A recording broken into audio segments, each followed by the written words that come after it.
La Sociedad Española de Radiodifusión presenta... Ser... ¡Viva la radio! Podcast.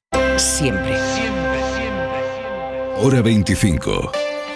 Con Aimar Bretos. Cadena Ser. 100 años de radio.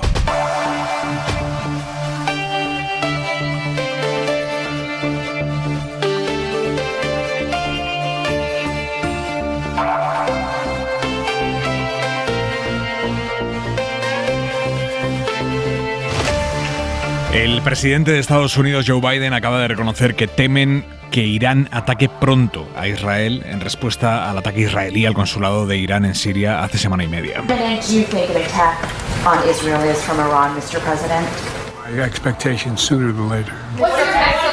Biden dice que teme que esa respuesta sea más temprano que tarde. La Casa Blanca ha pedido a su personal en Israel que limite sus movimientos porque cree que hay una amenaza real y creíble de que Irán ejecute ese ataque en 48 horas.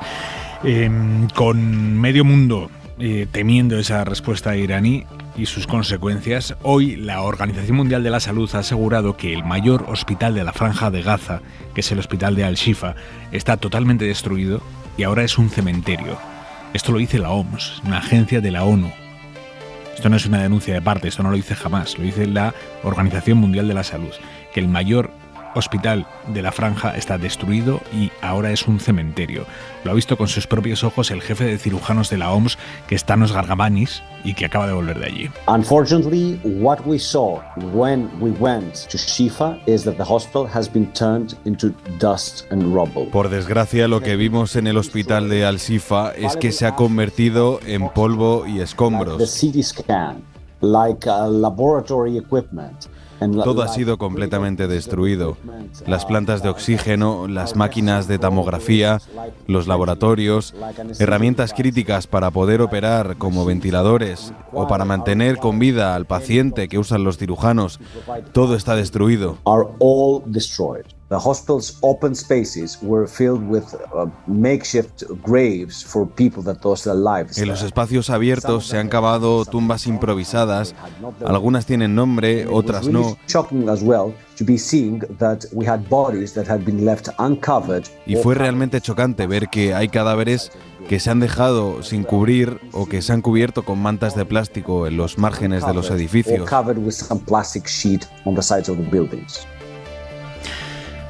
El grupo de países europeos que están dispuestos a reconocer a Palestina como Estado se hace más grande. Malta y Eslovenia ya firmaron con España una declaración a favor del reconocimiento del Estado palestino. Irlanda también la firmó, pero como ha habido un cambio de gobierno allí en Irlanda, era fundamental que el nuevo primer ministro confirmara que mantiene su posición. Tomó posesión del cargo el martes y el resto de países que quieren reconocer a Palestina estaban pendientes de que decía este señor. Bueno, pues esta tarde ha hecho exactamente eso, confirmar su posición, diciendo que siguen adelante con la intención de reconocer a Palestina. Lo ha dicho tras reunirse con Pedro Sánchez allí en Dublín. Por la mañana, el presidente español ha estado en Noruega, país que también va a dar el paso. No se compromete a hacerlo al mismo tiempo que España, antes del verano, pero sí va a dar el paso de reconocer a Palestina como Estado. Es diplomáticamente significativa esta gira que ha iniciado el presidente Sánchez para ampliar este bloque europeo de países dispuestos a reconocer el Estado palestino.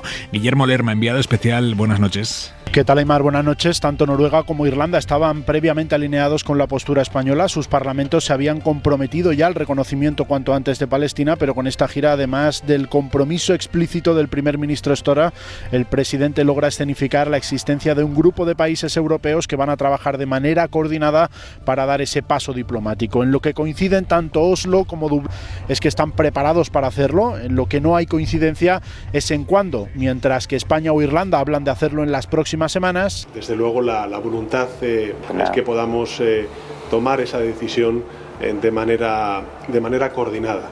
Noruega no concreta una fecha exacta. At the same time as Spain.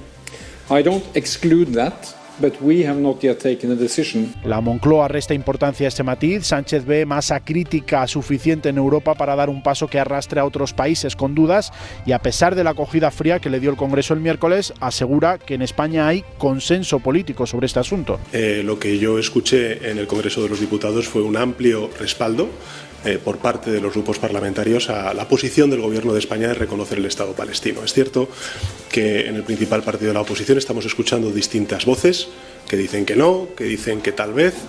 En todo caso, que se aclaren. La intención de Sánchez es seguir poniendo el foco en la agenda internacional en las próximas semanas.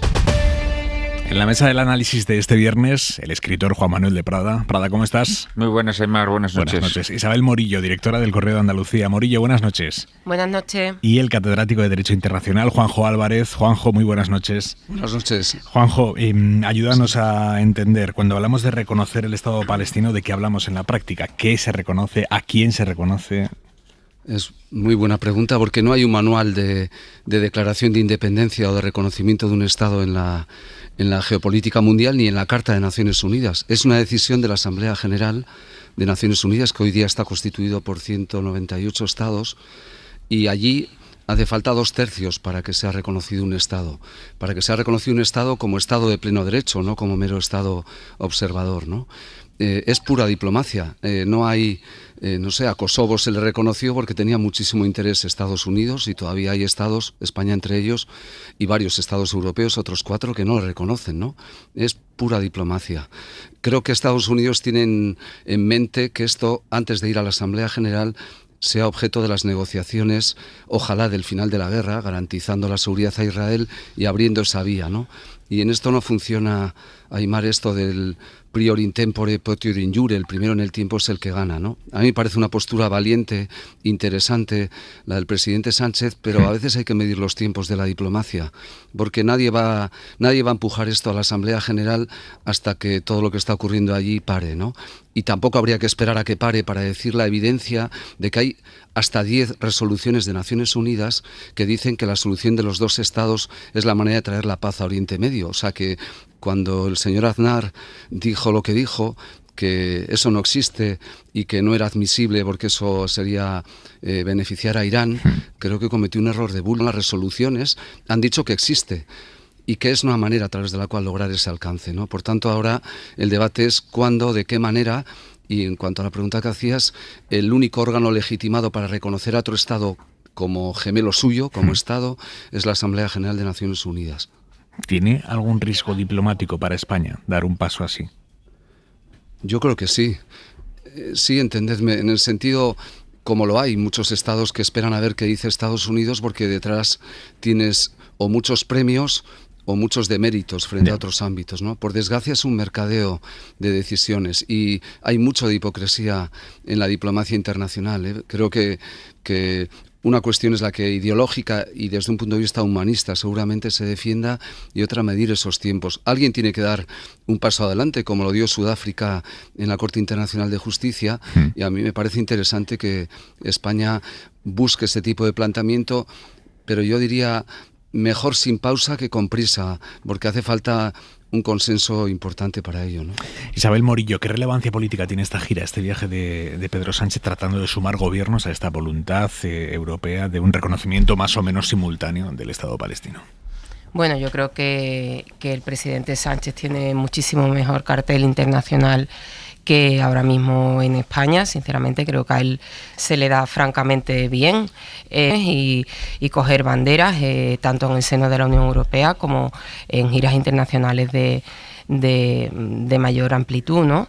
Y es verdad que Pedro Sánchez desde el primer momento es el primero que levantó la voz advirtiendo que no solamente en las últimas semanas reivindicando un alto el fuego, sino también el reconocimiento del Estado palestino como la única vía posible para empezar a abrir un tiempo nuevo en Palestina y en Gaza, ¿no?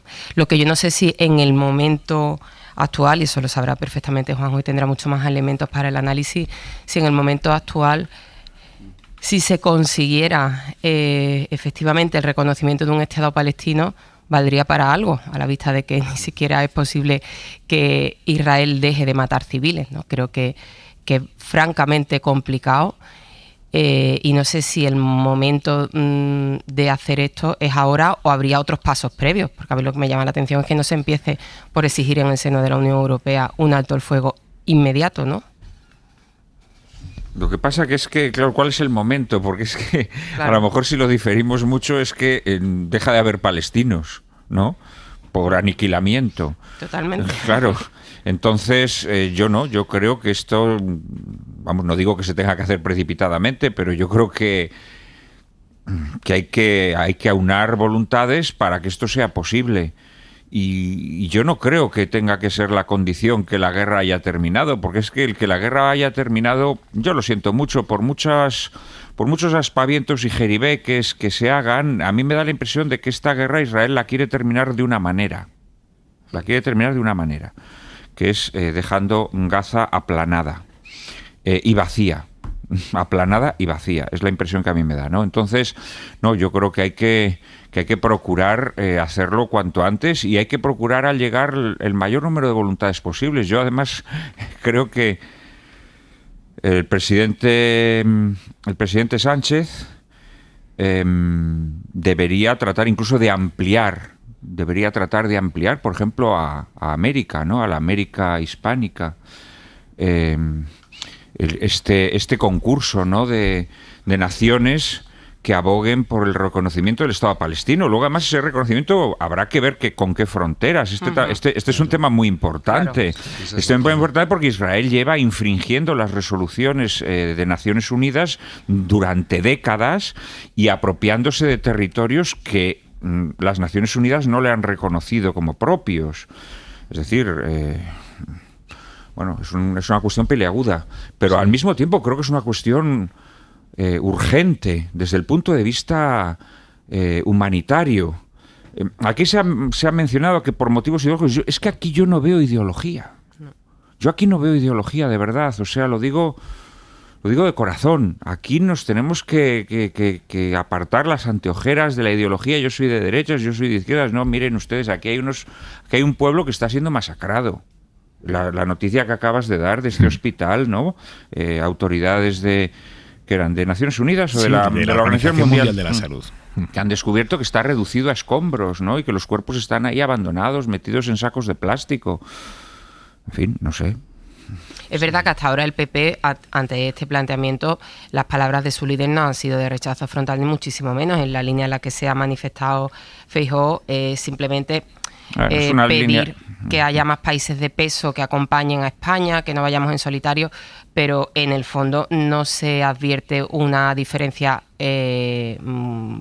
importante. Bueno, se ve una actitud medrosa porque el macho alfa, de la manada, ha hecho esas declaraciones tan lamentables, ¿no? Y entonces parece como que hay que guardar un respeto reverencial, ¿no? Sí, es que aquí no se puede ser neutral, hay que tomar partido por las víctimas, ¿no? Y también dar y quitar razones. Es obvio que el terrorismo de Hamas es inadmisible, ¿no? Pero esto no puede permitir entender que todo cabe, ¿no? Creo que el orden de prioridades es parar la barbarie, y en esto Estados Unidos, como en otras cosas, es el rey de la hipocresía, ¿no? Levanta por una vez el vergonzante derecho de veto, lo levanta y después dice, y en derecho todo no vale, que lo que ha hecho es efectivamente abstenerse. De los 15 miembros del Consejo de Seguridad, 14 votaron a favor del alto el fuego inmediato, que era también lo que ha requerido la Corte Internacional de Justicia en su segundo dictamen, y a continuación dice que esa abstención y esa resolución que se obtiene gracias a que no ejerce el derecho de veto no le vincula. ¿Cómo que no le vincula? El artículo 25 de la Carta de Naciones Unidas es clarísimo, y una resolución te vincula. O sea, es de tal infantilismo no aceptar lo que acabas de decir, ¿no? Y eso es lo que hay que parar. Y eso no tiene nada que ver con el antisemitismo, ¿no? Aunque es obvio la afección reputacional que el Estado judío está, a través de Netanyahu, de su gobierno, está generando fruto de lo que se está llevando adelante. Ahí es donde hay cribles, y tener en el frontispicio final el reconocimiento de Palestina como Estado, pero a veces precipitándolo conseguimos un efecto contrario del que buscamos. Lo primero es parar la barbarie, yo creo, Juan Manuel y Isabel. Yo creo, mirad, que en estos momentos lo que verdaderamente es antisemitismo es defender lo que está haciendo el Estado de Israel a través del gobierno de Netanyahu. Eso sí es antisemitismo, porque entonces estás diciendo que el Estado de Israel es un Estado criminal, ¿no? Porque si tú admites lo que están haciendo, a mí eso sí que me parece verdadero antisemitismo, porque los judíos no pueden cargar con las culpas de las animaladas que se están haciendo en Gaza. Honestamente. Entonces, yo creo que la verdadera posición antisemita es decir que lo que está haciendo Netanyahu está bien hecho. Eso es lo que me parece antisemitismo. En este sentido, las declaraciones del señor Aznar me parecen profundamente... Eso tenemos ya que quitarnos ese miedito, ¿no?, de por denunciar crímenes contra la humanidad, de que se nos cuelgue el San Benito de que somos antisemitas. Hombre, ya basta, ¿no? Ya basta. ¿Pero qué broma es esta? Con Miguel Ángel Aguilar. Miguel Ángel Aguilar, buenas noches. Buenas noches, Aimar. ¿Qué opinas tú del paso de reconocer a Palestina como Estado? Pues es interesante, es una iniciativa que pone en primer plano a nuestro país, pero hay que estudiar qué es lo que se reconoce. Dice Max Weber que el Estado, que se entiende por Estado, el que tiene la capacidad, la exclusiva del uso de la violencia legítima dentro de un determinado territorio. Entonces hay que saber cuál es el territorio, cómo está definido, y hay que saber cómo es ese asunto del monopolio de la violencia física legítima. Es decir, si el Estado que se va a reconocer es un Estado inerme o es un Estado con fuerza, digamos, coercitiva. Todo esto nos lleva a una cuestión que recordarás, Aimar. Bueno, no lo recordarás porque eres extremadamente joven. Cada vez menos, Miguel Ángel. Que le decían las madres a sus hijos cuando iban al servicio militar: hijo mío, no te signifiques.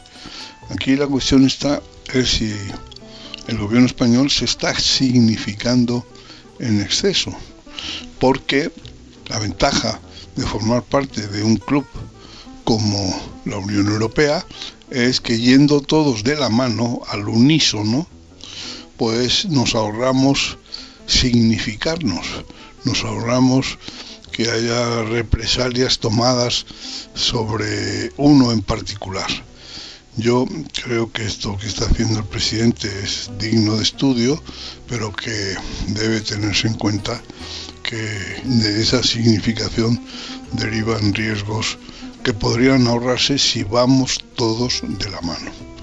Pero en fin, ya veremos cómo sale este asunto. Pero deriva también mucha dignidad, ¿eh? Miguel Ángel, un abrazo, buenas noches. Un abrazo, Aimar. ¿Pero qué broma es esta? Con Miguel Ángel Aguilar.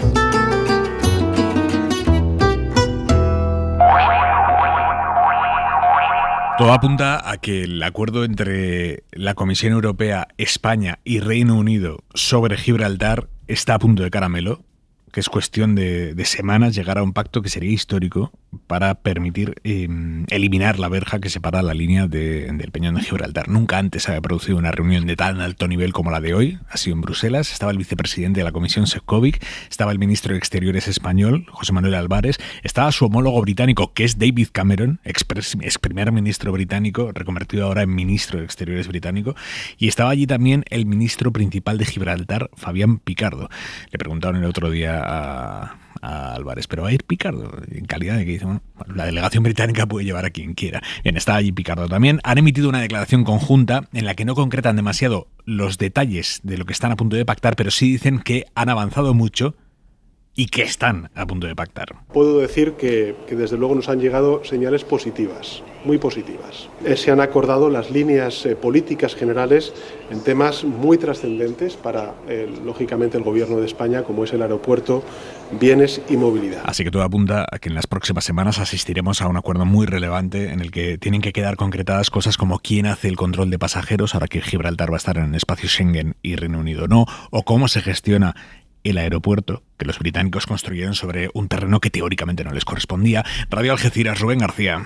Con las lógicas reservas de lo que es un asunto muy complejo, hay cierto aire de optimismo después de esta reunión al más alto nivel político, en la que, por cierto, el ministro principal de Gibraltar, Fabián Picardo, ha participado en el mismo escalafón que España y Reino Unido. Todas las partes, incluida la Comisión Europea, hablan de avances significativos, especialmente en lo que se refiere al aeropuerto del Peñón, a la movilidad y al paso de mercancías. Incluso aquí en el campo de Gibraltar, el alcalde de San Roque, el también diputado del PSOE y presidente de la Comisión de Exteriores en el Congreso, habla ya de las bondades de un acuerdo que está más cerca que nunca. Juan Carlos Ruiz Boix. Generará más economía, generará más empleo y también permitirá que la fluidez, la vecindad se impongan a la confrontación, a la crispación y, por tanto, un día muy positivo para la comarca, un día positivo para Gibraltar, un día positivo para el conjunto de Andalucía y también para el conjunto del país. Las negociaciones van a continuar en las próximas semanas con el objetivo de finalizarlas con un acuerdo exitoso, como ha dicho ya este viernes el presidente del Gobierno, Pedro Sánchez, con un texto legal que refleje todos los detalles de ese acuerdo. El horizonte es presentar el Tratado sobre Gibraltar antes de las elecciones europeas. Claro, porque si no luego cambiaría la Comisión Europea y habría que esperar a que se conformara una nueva comisión y vete tú a saber. Morillo, ¿cómo puede afectar a todo el campo de Gibraltar si finalmente se acuerda el derribo de la verja en cuestión de semanas, de meses? Pues muchísimo, afecta de lleno. Mañana llevamos una pieza en el periódico de España, en el Correo de Andalucía. En el periódico de España también lo puede leer, pero lo llevamos en el Correo de Andalucía, que ha escrito la subdirectora, que ella es de Algeciras y conoce estupendamente el campo de Gibraltar, y ha estado hablando con los trabajadores transfronterizos. Y es que, claro, en el resto de España muchas veces se nos olvida, pero hay 15.000 trabajadores que a diario cruzan de la línea a Gibraltar y que desempeñan sus tareas, sus trabajos en el Peñón, y que desde hace ya mucho tiempo, desde el Brexit y desde el famoso acuerdo de Nochevieja de 2020, viven en completa incertidumbre todo lo que está pasando. Están siendo 4 años de cerrar flecos bastante largos, ¿no? Porque os recuerdo que ya en 2020, cuando la ministra era González Laya, hubo un acuerdo que prácticamente estábamos ya escribiendo al día siguiente cómo iba a quedar la relación sin esa famosa verja que cruzan miles de trabajadores cada día, ¿no? Parece que esta vez sí es un impulso definitivo. España está haciendo concesiones que a nosotros nos pueden parecer anecdóticas, pero que en el campo diplomático tienen mucha amiga, como esto que destacaba Cándido o tú mismo en la introducción de la noticia, de que España haya permitido al ministro principal de Gibraltar, a Fabián Picardo, sentarse a la mesa, dándole un estatus que hasta ahora nunca había tenido un ministro principal de Gibraltar. Y verdaderamente en la zona, esto de Gibraltar español y la soberanía y todo esto no importa lo más mínimo. La zona lo que quieren es un acuerdo práctico que de verdad permita que la vida se desenvuelva allí con total normalidad, porque las relaciones de convivencia son absolutamente normales y necesarias, sobre todo en clave socioeconómica para la parte de Andalucía, lógicamente. Prada, no, déjame que mandemos un saludo a Patricia Godino. Totalmente, la subdirectora del Correo. Prada, venga. Bueno, vamos a ver, aquí salvando las diferencias con el tema anterior, naturalmente, pero a mí me pasa un poco lo mismo, ¿no? Realmente cuando hablas del tema de Gibraltar, pues parece como que es un tema que es como para gente de derechas, ¿no? Y que a la gente de izquierdas, esto de Gibraltar es un coñazo, que es una tontería, es algo ridículo. Bueno, vamos a ver, en primer lugar, Gibraltar es una colonia. Es la única colonia más fuerte, Más fuerte. No, es la única colonia que en estos momentos existe sobre suelo europeo.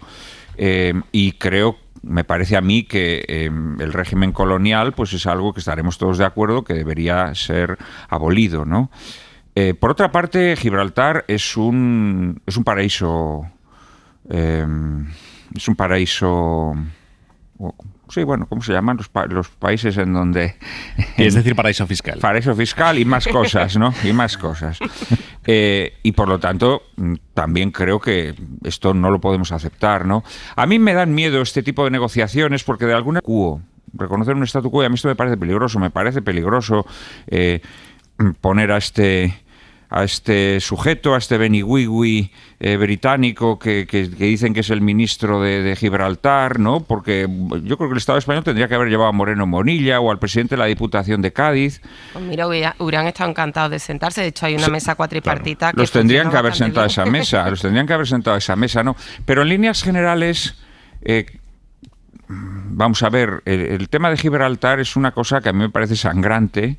A mí, además, me parece trágico que en suelo español se estén realizando los negocios turbios que se realizan en Gibraltar. Y me parece lastimoso, además, que el Reino Unido, también en flagrante atropello de las leyes internacionales, haya tomado aguas y territorio que ni siquiera están dentro de las fronteras que corresponden a Gibraltar. Y estas cosas están ocurriendo ante nuestros ojos, y la Unión Europea además no apoya a España. Que antes a lo mejor se podía decir, hombre, claro, es que son 2 Estados miembros y de la Unión Europea y, claro, tomar partido, pero por Dios, ahora, ¿por qué no lo hace? ¿Por qué no lo hace la Unión Europea? En el fondo, siendo una cuestión insignificante, que, repito, nada tiene que ver con la entidad de lo que hemos hablado antes, lo que nos demuestra es que en el concierto mundial hay una serie de naciones que hacen lo que les sale de sálvase a la parte, atropellan el derecho internacional y someten a otras naciones a sus designios. Repito, sí, puede parecer ridículo, pero detrás de esa ridiculez, de esa pequeñez que es Gibraltar, hay graves atropellos al derecho internacional, hay graves... hay actividades económicas, mercantiles, que deberían ser vigiladas y, en definitiva, hay mucha podredumbre. Entonces, a mí me preocupa que nos sentemos con ellos a hablar, que si dejamos que pasen los trabajadores, que si no dejamos, cuando en el fondo estamos reconociendo de facto una situación que a mí me parece muy injusta, ¿no? Juanjo. Yo creo que hay 2 debates en uno. Me parece muy interesante, Juan Manuel, pero una cosa es lo bilateral y otro lo trilateral. Empezando por lo primero, efectivamente hay una ilegalidad evidente cuando el Reino Unido extendió de forma ilegal sobre el istmo lo que superaba lo que el rey católico firmó hace 300 años, que fue un convenio, un acuerdo por el que transmitía a la corona de Gran Bretaña, y lo leo literalmente, la plena y entera propiedad de la ciudad y castillo de Gibraltar. Lo acordamos. Previamente hubo una conquista, que hasta mitades del siglo XX era una manera admitida de adquisición del territorio, pero es que paño. Sí, hombre, el Tratado de Utrecht, naturalmente que sí. Y ese Tratado de Utrecht... Pero me vas a decir que ahora mismo... Espera, que termine Juanjo. No, dilo si quieres. No. Bueno, de alguna manera tú lo has dicho. Tú lo has dicho, que en estos momentos el derecho de conquista es absolutamente indefendible. Pero un convenio da título de propiedad y legitima la ilegitimidad previa. Hay algo importante, y es verdad, y fue una conquista de una buena negociación, donde primero estuvo Morán y luego otros ministros del Partido Popular, que es que en el contexto europeo se instaló el debate sobre soberanía. Ese precioso lema de una ciudad, 2 coronas, que se intentó y que no funcionó, y que ese es un debate que no se está tratando ahora ni abordando en este momento. Pero también es cierto, en línea de lo que apuntas, Juan Manuel, que Naciones Unidas ha considerado como colonial la realidad de Gibraltar. No ha habido, digamos, resoluciones directas en ese ámbito, pero creo que ahí hay un debate jurídico importante. Es evidente lo que apuntabas, y el debate de la verja y del aeropuerto es lo que ahora cabe debatir. También habría que señalar en lo trilateral que los ingleses, que antes sabían negociar bastante bien, y efectivamente son un ejemplo... Mira, volviendo al paso anterior, ¿quién dejó a los árabes absolutamente desvalidos? Los ingleses. Ese fue el origen de todo el conflicto, pero bueno, no vamos a fijarnos ahora en eso. Sí, en un detalle, que es que no estábamos en la Unión Europea cuando el Reino Unido convirtió a Gibraltar en lo que le dio la gana. Y cuando entramos en la Unión Europea junto a Portugal en el 85 nos encontramos con un estatus de Gibraltar que era un escándalo. Un escándalo en relación a todo lo que era el incumplimiento de la legislación europea. Basta con ver que todas las empresas de juego estaban ubicadas allá, la gran forma de llenar todos los grandes petroleros sus tanques era allí, porque era una especie de todo a 100, con perdón y todo el respeto a los todo a 100, ¿no? Ahora el debate es otro, efectivamente, es el de ya con España dentro de la Unión Europea y con una preferencia en ese ámbito y con el Brexit materializado, negociar en pie de igualdad y de paridad. Que no deja de tener guasa lo de David Cameron, el mismo que como primer ministro convocó el referéndum del Brexit, que terminó poniendo a Gibraltar en la situación imposible en la que había quedado. El mismo David Cameron ahora es el ministro de Exteriores británico que negocia un acuerdo para solucionar esa situación. Se les acabó el chollo, con perdón. Se fueron a Malta gran parte de todo ese tipo de ámbitos de juego y demás. Dejadme que me quede en Andalucía, porque la investigación empieza a poner en cuestión que los 6 detenidos por el crimen de 2 guardias civiles en el puerto de Barbate hace un par de meses sean realmente los autores materiales de la muerte. Se les detuvo dando por hecho que eran los narcos que iban a bordo de la narcolancha que pasó por encima de los guardias civiles y los mató. Llevan desde entonces en prisión, pero ahora conocemos unos vídeos que ha adelantado hoy El Independiente, unos vídeos aportados por la defensa de esos detenidos, que por lo menos arrojan dudas sobre la implicación de los detenidos en los hechos, o la implicación directa, por lo menos, en la masacre que fue aquello. Son los vídeos que grabaron supuestamente los detenidos viendo desde una narcolancha a cientos de metros cómo otra narcolancha, es así, atacaba a los guardias civiles. Javier Bañuelos, buenas noches. ¿Qué tal? Buenas noches, Aimar. Pues sí, teóricamente a 600 metros de donde ocurrió aquel asesinato en aguas de Barbate, el vídeo aportado por la defensa de los narcos detenidos podría dar un giro de 180 grados a la investigación, porque demostraría que los detenidos no iban a bordo de la goma que realmente pasó por encima de la Zodiac de la Guardia Civil. En ese vídeo, adelantado por El Independiente, se ve como es otra narcolancha la que da vueltas sobre la Zodiac de la Guardia Civil, pero no capta el momento en el que fue embestida por los narcos, causándole la muerte. De ahí que fuentes de la investigación muestren a la SER su cautela ante lo que pueda ocurrir con esta nueva prueba aportada a la causa. Por lo tanto, los detenidos en ningún momento niegan que ellos estuvieran a bordo de una narcolancha. Lo que pasa es que ellos dicen que ellos estaban a bordo de otra narcolancha, que estaban allí en el puerto, pero que desde la narcolancha en la que estaban ellos veían cómo la otra narcolancha hizo lo que hizo.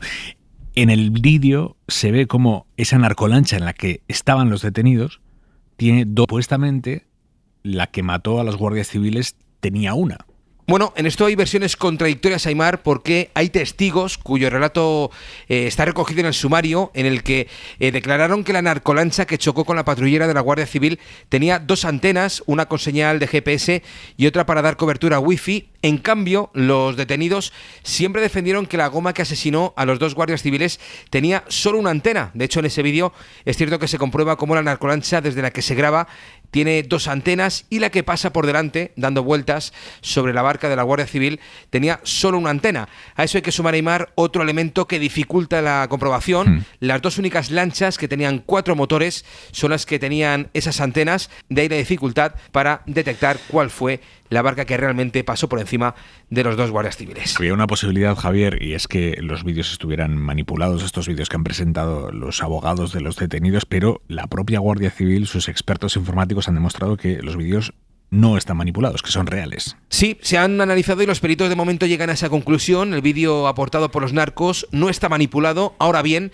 los investigadores están analizando cada frame, cada detalle para comprobar y corroborar la versión que aporta la defensa con esa nueva prueba. Este vídeo, según fuentes de la investigación, es parte de la estrategia de la defensa y por tanto hay que marcarlo en esa estrategia. En todo caso, nos dicen que la investigación sigue abierta. De hecho, la unidad de criminalística sigue realizando pruebas en el laboratorio y de hecho, según estas fuentes, no todos los implicados en este asesinato están detenidos, es decir, no descartan que pueda haber nuevas detenciones en un futuro. Estos son los vídeos que aporta hoy El Independiente y nosotros en su día ya accedimos en la SER a los audios de los interrogatorios judiciales en los que los detenidos insistían en que ellos no mataron a los guardias civiles y que de hecho habían estado grabando desde lejos ese ataque, Javier. Sí, es el relato que defendieron todos los detenidos, en especial José Antonio González, alias El Chispa, el supuesto mecánico que iba a bordo de la narcolancha pilotada por Kiko el Cabra. En su declaración ante la jueza aseguró que grabó todo lo ocurrido desde su iPhone a 600. Si no nos acercamos en ningún momento y está todo grabado en todo momento, desde que la patrullera sale con su luz azul hasta que se vuelva a recoger, lo tengo todo grabado en mi móvil y se ve como las otras 2 embarcaciones empiezan a darle vuelta Y en el vídeo también se puede apreciar, como yo digo al piloto, Kiko, vámonos más afuera, que fuera no pueden venir con nosotros. Esos dos vídeos son los que han sido aportados a la causa por la defensa de los narcos, pero el propio detenido, el autor de esas grabaciones, incurrió en varias contradicciones porque primero, como hemos escuchado, defendió que grabó todo, incluido el momento del impacto. Sin embargo, después reconoció que no grabó ese momento en el que la barca de los narcos pasó por encima de los guardias civiles porque estaba demasiado lejos. En todo caso, el Chispa también declaró que tomó esas imágenes como prueba ante lo que pudiese ocurrir. Por lo tanto, muchísima prudencia, porque esto no es más que una prueba más incorporada al sumario, pero hay otras. En la investigación se han ido acumulando otras pruebas distintas en sentido contrario, como los informes periciales de la propia Guardia Civil que decían que en la narcolancha en la que se detuvo a estos 6 arrestados sí que había marcas de pintura compatibles con un impacto con la Zodiac en la que iban los guardias civiles que murieron. Bueno, de hecho es una de las pruebas más sólidas, son las marcas encontradas en la goma de los narcos detenidos que son coincidentes con los colores de la Zodiac de la Guardia Civil, es decir, una señal de que podrían haber impactado con la barcaza de la Guardia Civil. Eso dice el atestado y con ese informe en la mano, la fiscal dejó descolocado a uno de los detenidos durante su interrogatorio ante el juzgado. ¿Y usted sabe que esa embarcación en la que iban José Israel, Francisco y Mustafa tiene signos de haber tenido impacto con una embarcación con colores amarillo y rojo, que son como la embarcación que tenía la Guardia Civil? No, ¿que no lo sabe? No. ¿Que no qué? Que no lo sé, no lo sabía. Ya, pues se lo estoy diciendo yo. Pero hay más pruebas, Aimar. También el avión de la Guardia Civil que aquella noche les siguió y observó cómo después del asalto se refugiaron tras un carguero, una narcolancha supuestamente con 2 antenas. Además, uno de los tripulantes fue detenido con el mismo chaquetón rojo que varios testigos vieron en el momento del asesinato de los 2 guardias civiles aquella noche en Barbate. Javier Bañuelos, gracias, buenas noches. A vosotros, un abrazo. Ahora que el gobierno ha anunciado que tiene intención de meter mano de una vez por todas en la regulación de los pisos turísticos, hoy en la SER nos hemos preguntado quién es quién en el sector del Airbnb. Porque esto es muy curioso. Cada uno se mete ahí a alquilar un pisito en una ciudad para un fin de semana y ve, mira, qué chico más majo este Nacho que me está alquilando su casa. Y luego resulta que Nacho en Sevilla tiene 161 pisos. Ya, Nacho. Javier Ruiz, buenas noches. Buenas noches. Sí, lo que el gobierno intenta es poner un límite a Airbnb, en principio con las autonomías y, si no, buscando los límites legales para hacerlo a nivel estatal. Y es una materia complicada porque está transferida a las comunidades autónomas, pero hay señales de alarma que empiezan a preocupar al Ejecutivo. Por ejemplo, parejas, nombres que parecen particulares pero que en realidad son empresas que están calentando el mercado del alquiler. Fran y Marta es el ejemplo, una aparente pareja romántica que es dueña en Madrid de 247 pisos en Airbnb. 247. Son, de hecho, el segundo mayor anunciante. Esa pareja es la segunda, pero es que Rodrigo, que es el tercero, tiene 141 pisos. Y Raúl, supuestamente 116 viviendas. El gobierno sospecha que son inmobiliarias que suben algunos alquileres, los suyos, como si fueran particulares, y que tiran de todo el mercado al alza. Y ese fenómeno está ocurriendo en todas partes. Empresas camufladas hay. En Valencia, donde Alberto, Natalia son el segundo y el tercer mayor anunciante de Airbnb. Alberto tiene 64 viviendas en Valencia. Natalia tiene 62. Ocurre lo mismo en Sevilla. El mayor anunciante de Airbnb en Sevilla supuestamente se llama Nacho y tiene 161 viviendas. Es el primer propietario de toda la capital. Y en Mallorca, para adaptarlo al sabor local, el muchacho se llama James. Y James tiene 307 pisos en Airbnb. Así que lo que el Ejecutivo ha detectado es que detrás de estas 340.000 viviendas en Airbnb que hay en España y que crecen a un ritmo del 9,3% anual, está habiendo movimientos especulativos que están reventando el mercado del alquiler, a las que se quiere poner freno. Gracias, Ruiz. A Nacho de Sevilla no lo conocemos, ¿no, Morillo? Hombre, yo tengo muchos amigos, Nacho, pero que tengan tantas viviendas que yo sepa, ¿no? ¿Verán nuestros ojos, Prada, esta regulación de...? Pues chico, yo ya dije aquí lo que pensaba que había que hacer con el mercado del alquiler. Lo dije muy claramente, ¿no? Y yo creo que un Estado tiene atribuciones para impedir la concentración de propiedad y por tanto para dejar muy claro a estas compañías que están contrariando el destino universal de los bienes y el uso social de la propiedad, y que por tanto esas concentraciones de propiedad hay que combatirlas, y se pueden combatir por las malas, por las regulares, por las malas, y yo creo que el Estado tiene que empezar a actuar, primero por las buenas, indudablemente invitándoles a poner en el mercado esas propiedades a precios de mercado, por las regulares, obligándolas a vender esos pisos para que gente que no tiene vivienda pueda, con un apoyo, con una ayuda estatal, convertirlas en definitiva en viviendas de protección oficial, y por las malas, que es la expropiación, porque la propiedad privada, que es algo que se debe reconocer y proteger, pero la propiedad privada nada tiene que ver con la acumulación abusiva de propiedad, ¿no? Entonces yo creo que esto se puede combatir fácilmente, y ya lo he dicho aquí en varios programas, y yo creo que de estas cosas tenemos que hablar sin miedo, ¿no?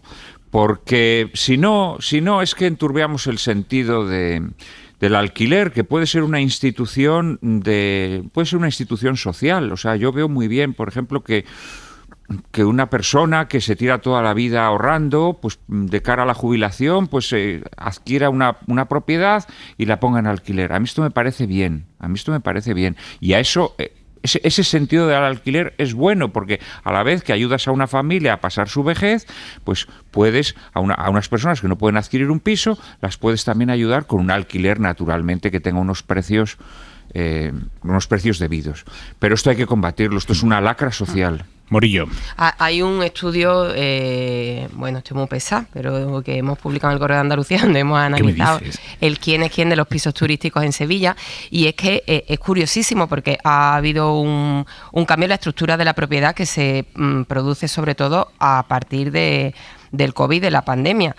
Antes había mucha más proporción de segundas residencias, de parejas que a lo mejor tenían un pequeño apartamento y a lo mejor se amplían las familias, se compran una segunda vivienda y la primera la reservan para vivienda turística.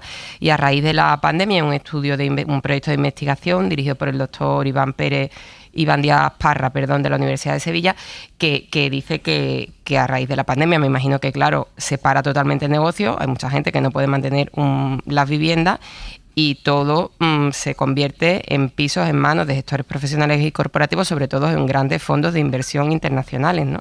Entonces, creo que ese fenómeno que se ha estudiado en Sevilla, sin duda, será extensivo a lo que ha pasado en otras muchas ciudades de España. Ahora hay en marcha un decreto turístico recién planteado por la Junta que intenta poner, por lo menos, tener una radiografía exacta del sector y poner coto o poner medidas, o por lo menos tenerlo absolutamente regularizado. Pero realmente queda en manos de los ayuntamientos, son los ayuntamientos los que se tienen que poner las pilas para meterle mano al asunto, y los hay con más iniciativas y con menos, ¿no?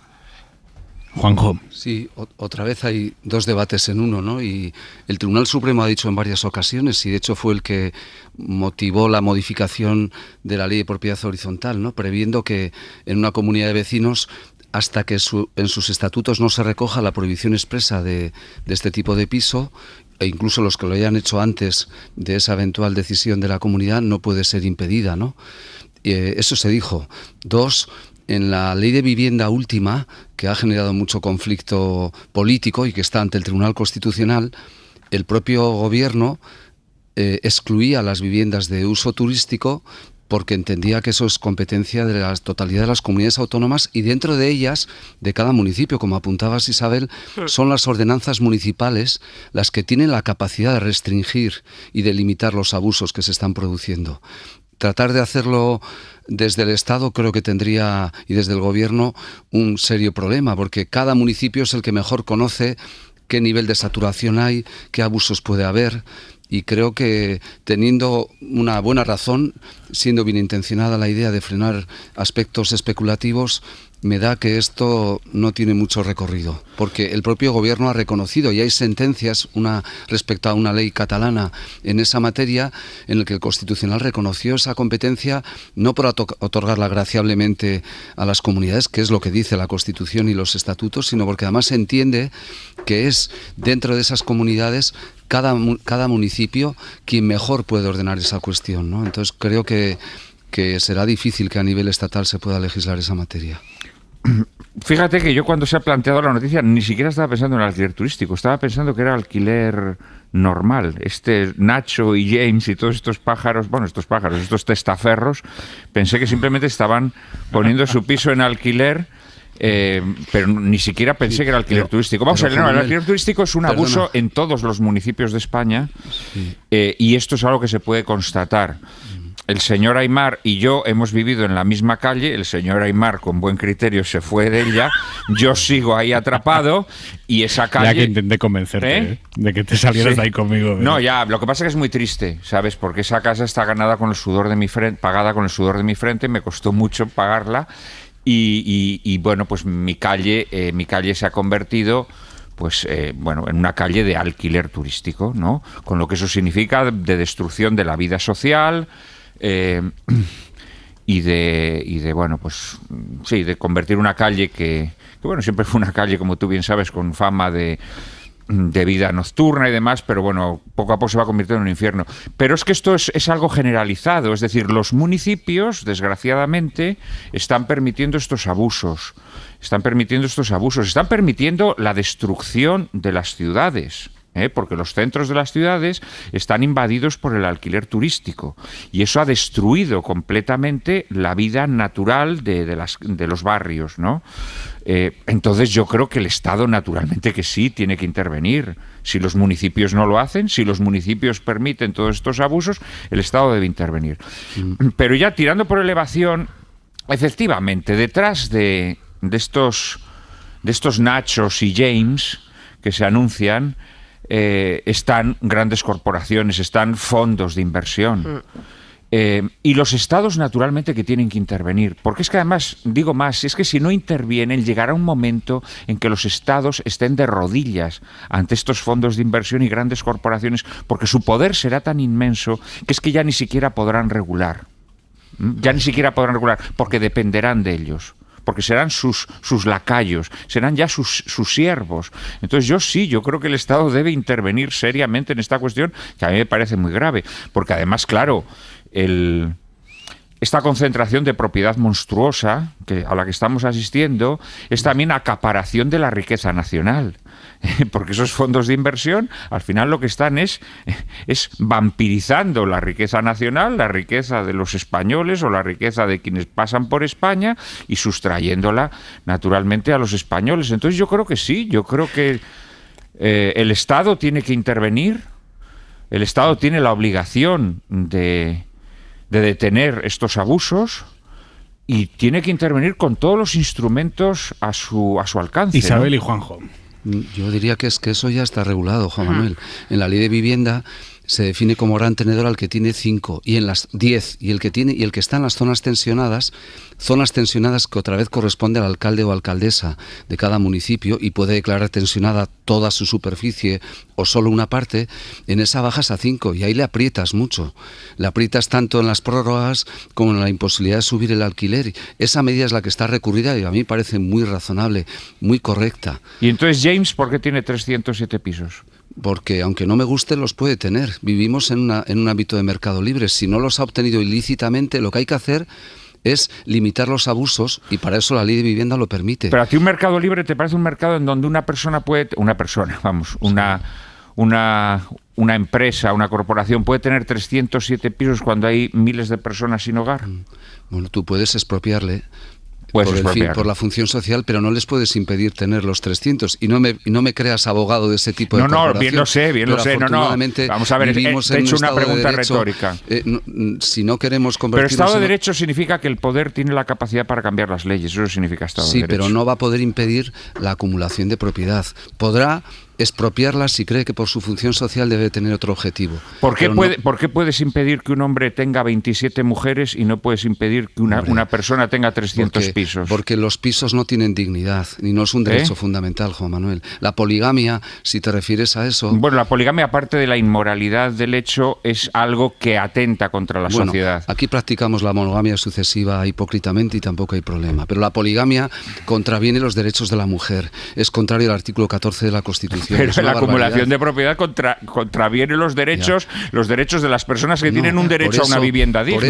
Por eso, Juan Manuel, en la función social, título 3 de la Constitución, que no es un derecho fundamental, permite que el Estado, a través del urbanismo, de la regulación del derecho fundamental de la propiedad, que ya lo hemos hecho, si está muy bien hecho en la ley de vivienda, está hecho, pero eso nunca va a poder impedir una acumulación de riqueza, jurídicamente. Otra cosa es lo que opinemos así en una noche de viernes hablando, pero jurídicamente es así. Isabel. Evidentemente esto es un mercado libre, tú no puedes impedir que una persona acumule tantos pisos como quiera en su propiedad o un fondo de inversión. Yo creo que sí se puede impedir, repito, para eso están las leyes.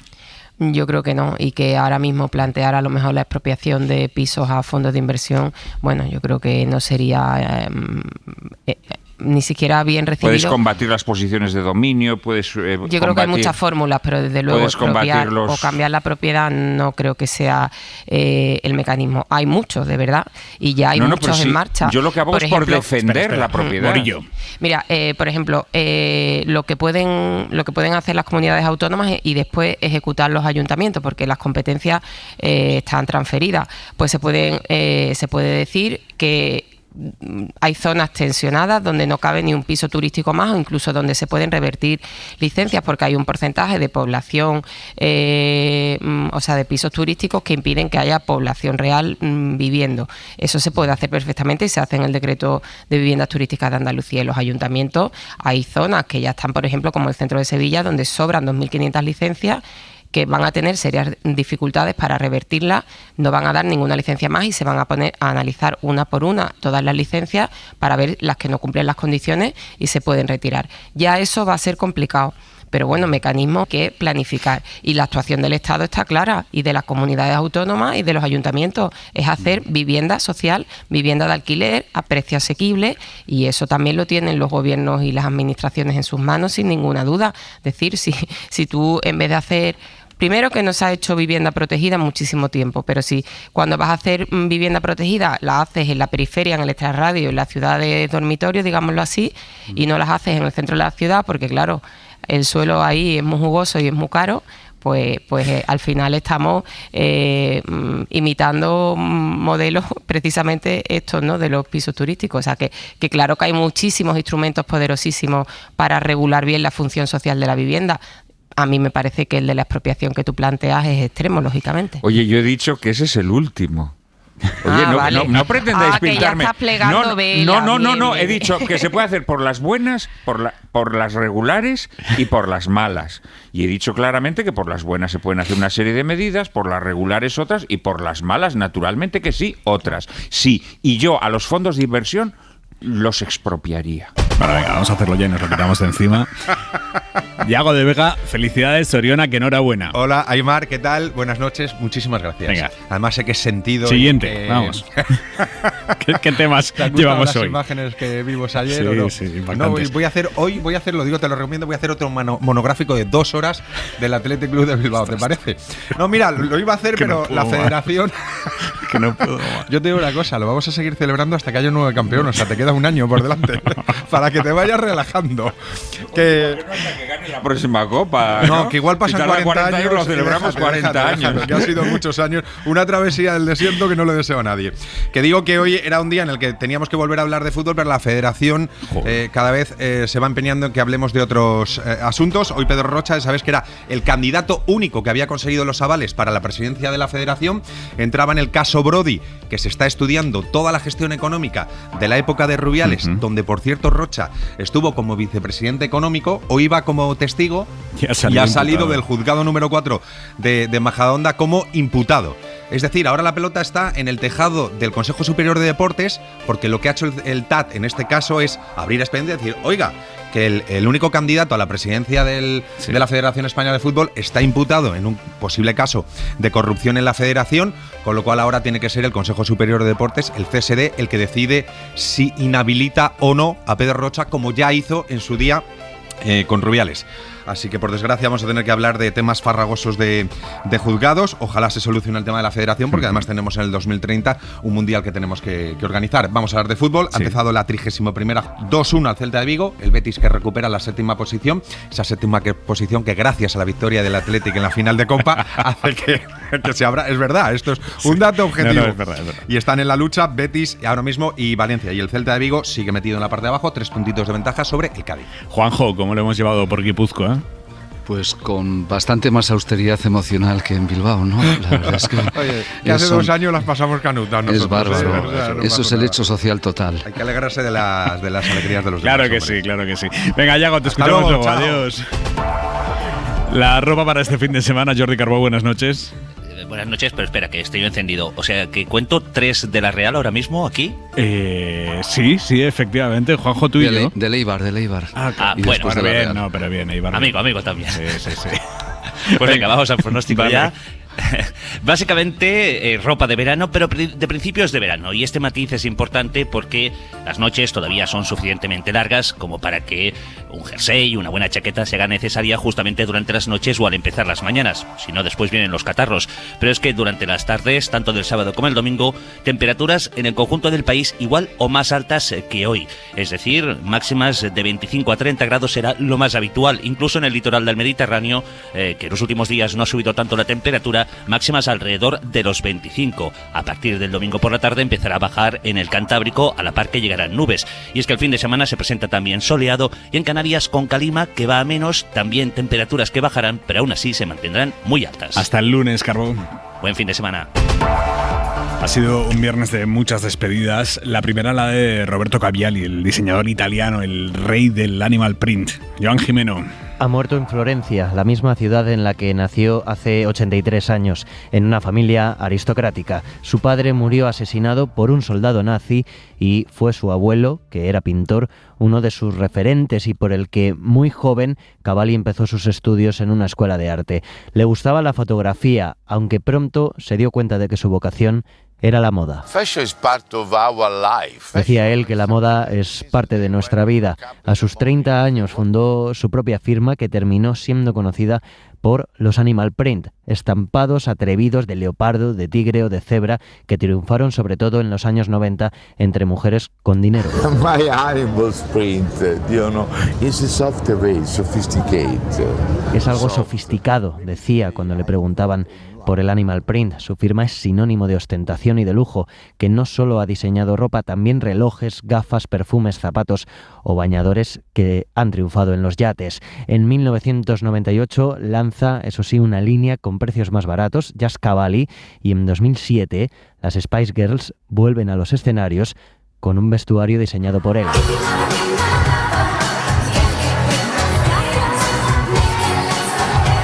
Es ya en 2015 cuando Cavalli cede el control de su marca a un fondo de inversión, aunque la firma continúa vendiendo ropa y accesorios, sobre todo con ese mítico y característico estampado de leopardo. Y ha muerto también Santiago Dexeus, el ginecólogo catalán pionero en la fecundación in vitro, entre otros muchos avances ginecológicos en los que estuvo también a la vanguardia. Gemma Alegrí. Santiago Dexeus formaba parte de la estirpe de ginecólogos más relevante del país. Impulsó técnicas pioneras como el diagnóstico precoz de cáncer, la cirugía oncológica y la primera laparoscopia ginecológica. Fue un avanzado a su época. Aquí, en la SER, participó en 1989 del programa especial de Hoy por Hoy con Iñaki Gabilondo y María Teresa Campos sobre la sexualidad de los ancianos. Estamos acostumbrados a una sexualidad visual de jóvenes, por ejemplo, jamás verá usted en una revista pornográfica. Antes ya se había significado como un firme defensor del derecho de las mujeres al uso de la píldora anticonceptiva. En los años 70 fue el que introdujo en nuestro país la anestesia epidural durante el parto, el que hizo la primera inseminación artificial y también la primera fecundación in vitro. En 2007, de nuevo en Hoy por Hoy, con Francino, mostraba su preocupación por cómo se trata a las mujeres de histéricas. La mujer ha sido discriminada por el lenguaje y eso da lugar a un progresivo desconocimiento de su cuerpo. Y en 2014 decía esto ante el freno de la reforma de la ley del aborto. Pero es que me da una tristeza enorme pensar que ahora estemos sentados aquí después de todo lo que hemos recorrido. Hacía ya 5 o 6 años que Dexeus no ejercía, afectado por una enfermedad que finalmente ha acabado con su vida a los 88 años. Durante toda la tarde no han parado las muestras de condolencia el alcalde de Barcelona, Jaume Collboni, también Xavier Trias, así como innumerables compañeros de profesión. El Institut Dexeus ha pedido respeto para la familia. Izquierda Unida se da 2 semanas para analizar en qué punto quedan sus relaciones con Sumar después de que Yolanda Díaz y su equipo los hayan relegado a la 4ª posición en la lista para las europeas sin ninguna garantía de sacar eurodiputado. Hoy la dirección de Izquierda Unida se ha reunido, están muy molestos y han decidido dejar cualquier decisión para después de las elecciones vascas, que son en 2 semanas. En 2 semanas no, en 1 semana y 2 días. Ana Fernández Vila, buenas noches. ¿Qué tal, Aimar? Buenas noches. Sí, Izquierda Unida ha evitado hoy tomar una decisión en caliente, en plena campaña de las elecciones vascas, y ha acordado dejarlo para después, para la semana del 25 de abril. Eso sí, mantienen abierto su pulso con Yolanda Díaz. Esa es la conclusión de la reunión de más de 3 horas que ha mantenido hoy la ejecutiva de IU, una reunión que convocaron ayer de urgencia tras precipitarse las negociaciones y recibir la oferta final de Sumar, un 4º puesto en la lista por detrás de Comunes y Compromís, con pocas posibilidades de lograr escaño. Sobre la mesa está aceptar ese puesto o salirse de la candidatura y concurrir por separado. Ahora lo llevarán a debate los territorios y se someterá a votación después de las vascas en el máximo órgano de dirección entre congresos. En Sumar descartan la ruptura, eso nos dicen las fuentes que hemos consultado, rebajan la crisis y atribuyen las tensiones a la disputa interna que tiene Izquierda Unida abierta para suceder a Alberto Garzón en el liderazgo del partido, pero hay voces en IU que creen que esta vez no pueden tragar, eso nos dicen, y avisan de que su responsabilidad tiene un límite. Morillo, ¿está justificada esta indignación interna en Izquierda Unida al ver que ellos quedan relegados y que Yolanda Díaz está en manos, es lo que interpretan ellos, de los comunes, a los que da la segunda posición? Hombre, yo creo que sí. Yo creo que Izquierda Unida, por lo menos en Andalucía, tanto Izquierda Unida como el PK, como el Partido Comunista, son los que tienen raigambre, los que de verdad tienen base electoral y los que de verdad aportan votos a Sumar. Sumar aquí en la nada. O sea, es una entelequia, a mí me asombra una posición tan baja para Izquierda Unida, que a la vez ya también tiene su propia división interna, porque sabéis que ahora mismo se dirime quién va a ponerse al frente del partido, y ha surgido un candidato desde Andalucía, Antonio Maillo, que se enfrenta a Sira Rego y que está intentando concitar los apoyos de las bases para asumir pues la nueva, convertirse en coordinador general de la formación.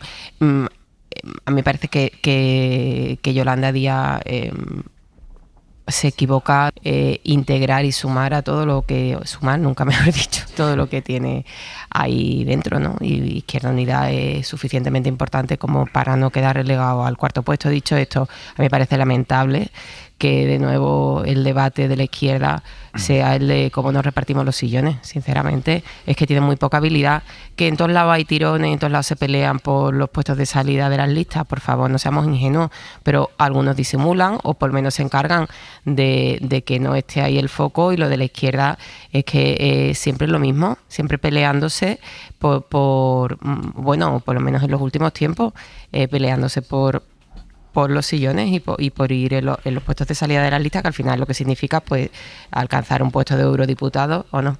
Aunque hoy la noticia aquí no ha estado en las listas de las europeas. ¿No te has enterado cuál ha sido la noticia? Cuéntamela, sí. Una boda, ¿verdad? Efectivamente. ¿Has visto cómo estoy puesto yo en la crónica política y social andaluza? Pues sí, hay un diputado de Sumar, un diputado nacional de Sumar, que ha mandado un comunicado con su sello su logo de Sumar y todo, sí, anunciando su boda republicana en la Feria de Abril de Sevilla, en una caseta, en la Pecera, anunciando además la presencia de Tony Valero, de Amanda Meyer, bueno, de los pesos pesados de Izquierda Unida, que fíjate que no sé yo si al final van a ir o no a la boda, porque ha generado pues muchas discrepancias que se utilice una invitación cursada por Sumar para ir a una boda, que al final perfecto y es un acto privado y tú haces lo que quieras y celebras tu boda como te dé la gana. Estaría bueno que tuviéramos que opinar, pero no la puedes convertir en una especie de acto público como si fueras el rey de España, ¿no? En fin, Juanjo. No, que aparte de que una boda os hace ante notario, ante juez encargado de registro civil o ante alcalde o concejal, ¿no? Que a lo mejor llevan un notario a la caseta, Juanjo, yo qué sé. No lo digo yo, no voy a meter la pata en lo jurídico, pero... Sí, eso es importante. No, uno no se casa como quiere. Uno tiene que cumplir con la ley vigente, ¿no? Para casarse. Pero más allá de eso, es verdad que... Eso sí, sobre el tema de sumar. Perdón. No, que me encantan estas digresiones. Volviendo atrás, la verdad es que acaba resultando un poco obsceno, ¿no? Que de antemano lo que se esté debatiendo efectivamente son esas cuotas. El problema es que yo creo que desde Sumar se hace un cálculo de oportunidad, ¿no? Los costes del no acuerdo para quienes no acuerdan, ¿no? Teniendo en cuenta que el 9 de junio son elecciones a circunscripción única, si no vas con aliado no sumas votos para aparecer en ninguna de las posibilidades, ¿no? De obtener. Pero cuando tú partes de eso, es decir, de lo negativo que puede tener aquel con el que te sientas como consecuencia de que no llega a un acuerdo, normalmente las cosas terminan mal, creo, ¿eh? Y se ha empezado por el final, ¿no? Primero entiendo que habría que buscar un clima que generara una argamasa suficiente y después debatir el alcance del acuerdo, porque el gran problema de Sumar es su ausencia, ni siquiera de desvertebración territorial, su ausencia de estructura territorial. Y si lo que buscas es eso, encontrar lugares donde haya otro tipo de marcas que me puedan ayudar, está muy bien y es lógico, pero eso exige, creo que más paciencia y una cocción un poquito más lenta, ¿no? No vale una express aquí. Perdón.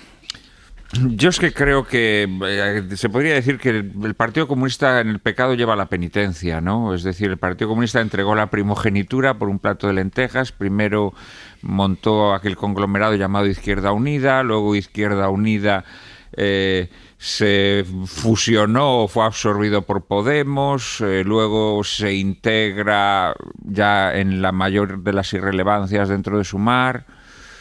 Y por el camino yo creo que se dejó su identidad, ¿no?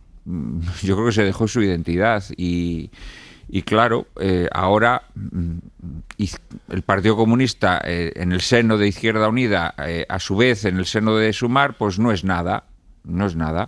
Pero además, entre tanto, el Partido Comunista pues se dejó invadir y de alguna manera anegar pues por las nuevas izquierdas posmodernas, y todo eso le ha conducido a la irrelevancia. Entonces, claro, en el fondo ahora lo que le está sucediendo pues es el fruto de sucesivas concesiones, de sucesivas pérdidas de identidad, de sucesivas fusiones, transfusiones, y tal vez pues ahora ya está llorando tarde, ¿no? Es mi impresión, ¿no? Es mi impresión. Pero sí que creo que de alguna manera esto que le está sucediendo ahora tiene una enseñanza moral, una moraleja, ¿no? Y es que uno cuando renuncia a aquellas cosas que le son propias y las que le son distintivas, para formar parte de conglomerados políticos, estás renunciando a tu identidad. El viernes que viene, a esta hora, estaremos analizando el cierre de la campaña vasca. Juanjo, ¿sensaciones tras esta primera semana de campaña? ¿Algo se mueve, no se mueve? La gabarra. Aparte de la gabarra. Pero la gabarra ha tenido su cosa, porque aquí hay calma chicha en relación de momento a la campaña, ¿no? Y guante blanco, unos para no cometer errores, otros para intentar que se consoliden candidaturas. Creo que esta última semana va a ser muy importante. Cada vez creo que se decide más tarde el voto y en nuestro caso además hay un altísimo número de indecisos en lo que coinciden la totalidad de las encuestas, ¿no? Y creo que eso es algo inhabitual e inusitado en la política vasca, hace que esta última semana se presente apasionante. Verás cómo ves el ambiente el próximo viernes, Aimar. Está interesante. El viernes estaremos en San Sebastián emitiendo un programa especial de cierre de campaña allí en Donosti. Dejadme que os cuente un par de cosas más. La primera es cultural, puramente cultural. Isabel Pantoja cumple 50 años de carrera y lo celebra con una gira por toda España que empieza mañana con un concierto en Madrid. La de Isabel Pantoja es una de las voces más emblemáticas de la música en español, de la copla, pero su figura en el mundo de la música se ha visto, no sé si algo devaluada en los últimos años por sus apariciones en la prensa rosa, sus líos judiciales, su vida personal. Aún así, Marinero de Luces, Hoy quiero confesarme, Se me enamora el alma, son ya clásicos de la historia de la canción popular en España. Raquel García.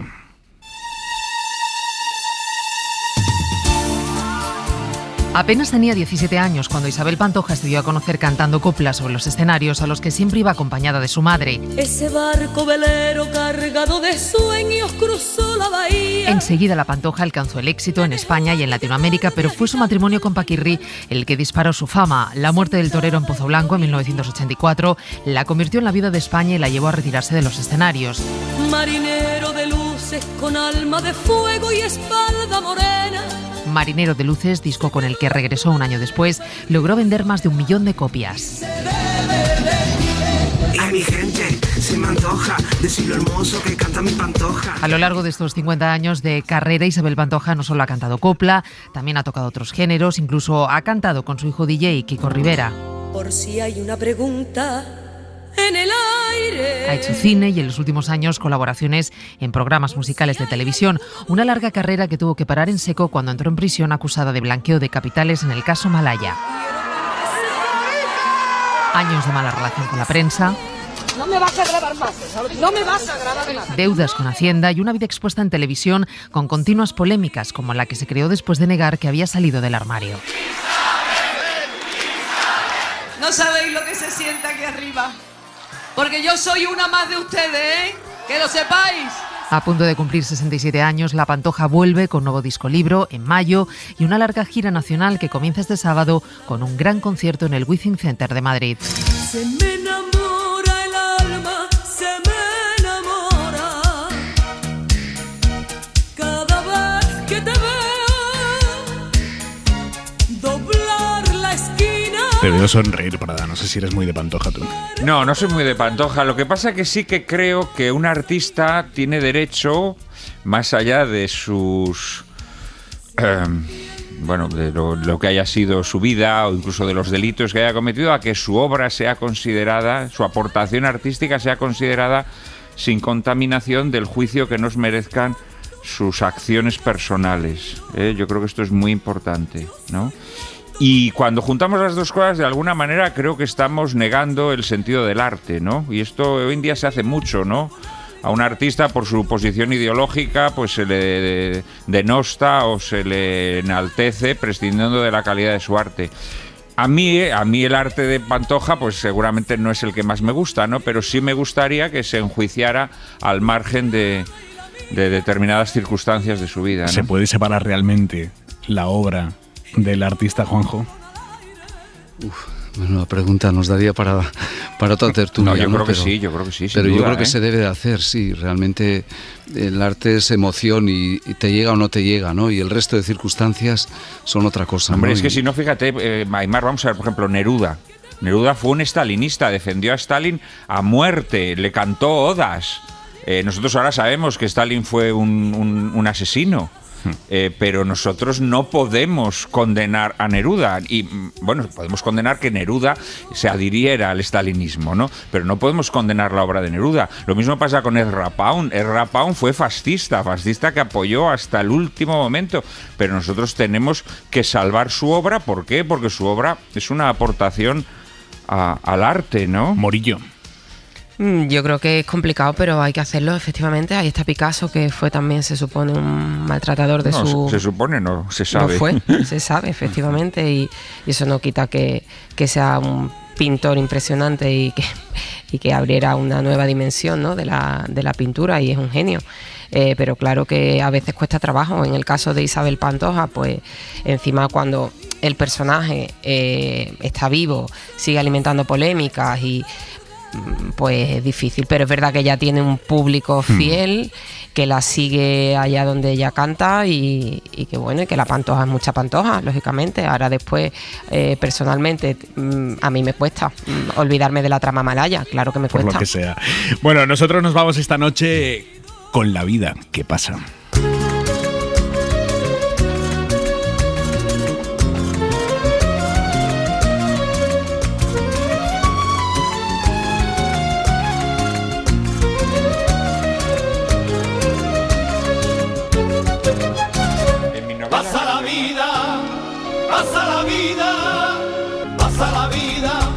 no has notado que has vivido cuando pasa la vida, y no has notado que has vivido cuando pasa la vida.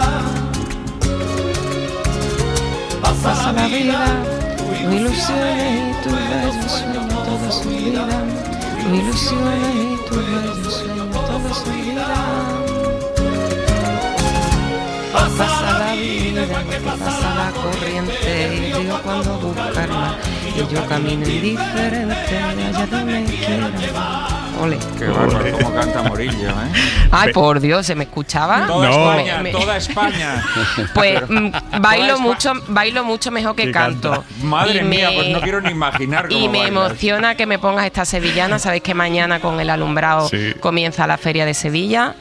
Y bueno, yo esta sevillana la bailo siempre con mi padre para arrancar la feria. En mi inauguración de la feria es bailarme estas sevillanas con mi padre, y espero poder seguir haciéndolo muchísimos años, porque para mí es una feria familiar y así lo vivo y la disfruto. ¿Vestidos colgados, Morillo? Hombre, eso me lo ha hecho mi madre, porque tú sabes que de directora no se tiene tiempo para nada. ¿Mantoncillos estirados? Estiradísimo. ¿Recuento de flores hecho? Totalmente. Me falta una de un color que no encontré. ¿Abalorios preparados? Todo. Disfruta, Morillo. Muchas gracias, te quiero.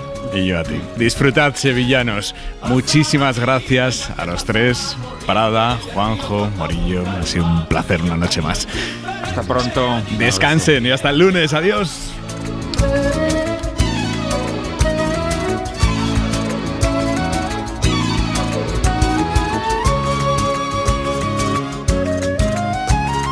Pasa el cariño, pasa el cariño. Pasa el cariño, un amor eterno. Para no perderte ningún episodio, síguenos en la aplicación o la web de la SER, Podium Podcast o tu plataforma de audio favorita.